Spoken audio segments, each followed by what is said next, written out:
RSS के वरिष्ठ प्रचारक इंद्रेश पहुंचे अयोध्या। एयरपोर्ट पर हुआ भव्य स्वागत। बांग्लादेश में हिंदुओं पर हो रहे अत्याचार को लेकर बोले इंद्रेश। कहा, बांग्लादेश में अल्पसंख्यकों पर, विशेष रूप से सनातनी हिंदुओं, बौद्धों व ईसाइयों पर जो जुल्म हो रहे हैं वह जुल्म घोर निंदनीय है।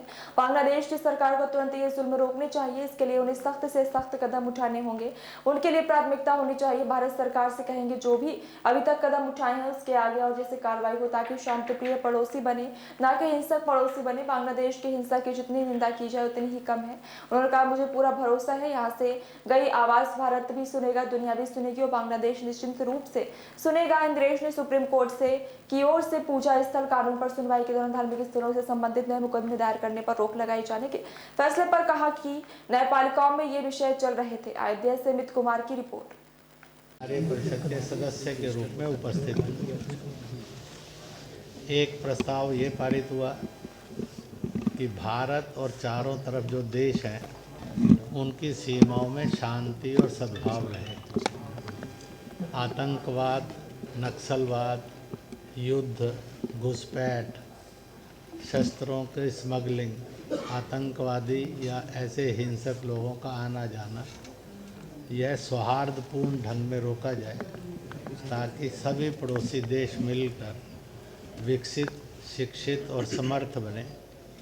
और भारत इस बात के लिए तैयार था है।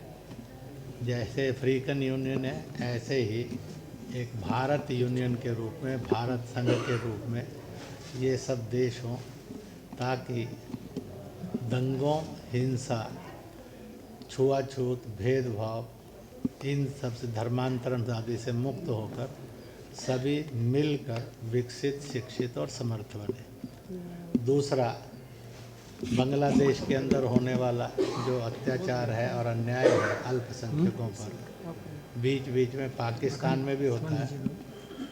इसलिए दुनिया की ताकतें, यूएनओ के सामने चुनौती है कि वह अल्पसंख्यकों की सुरक्षा की गारंटी पाकिस्तान में भी बने और बांग्लादेश में बने।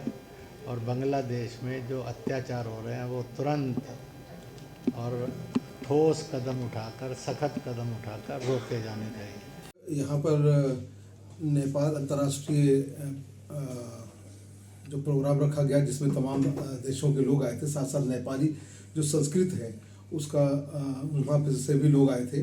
और 18वां वर्ष मनाया गया नेपाली संस्कृत का, जो नेपाली संस्कृति परिषद जो है उसके तत्वाधान में, और तमाम भी और भी देश के लोग आए थे उसमें शिरकत करने के लिए। मैं भी दरगाह की चौचा शरीफ जो खानका है अशरफिया गुलशन रज़ा है उसका मैं मठाधीश हूँ और मैं उसमें शिरकत करने के लिए आया था। सबसे जो मेन 3 बिंदु रखे गए थे, पहला तो जो सबसे पहला बिंदु है वो ये है कि बांग्लादेश में जो अल्पसंख्यकों के साथ जो बर्ताव किया जा रहा है और बर्बरता जो बरती जा रही है, ये कतई अच्छी बात नहीं है। और क्योंकि मैं धर्मगुरु की हैसियत से तकरीबन 3-4 देशों में जाता हूँ, प्रवचन करता हूँ, और वहाँ भी बहुत से लोग ऐसे हैं जो बांग्लादेश में, जिसको हम लोग मुरीद कहते हैं, चाहने वाले कहते हैं, वो लोग वहाँ पे हैं।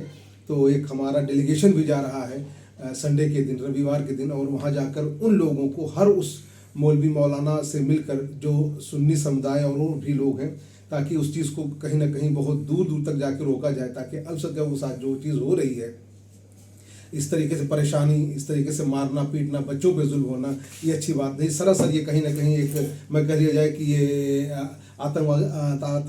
आतंकवादी संगठन कह लिया जाए जो ऐसा काम कर रहे हैं जी।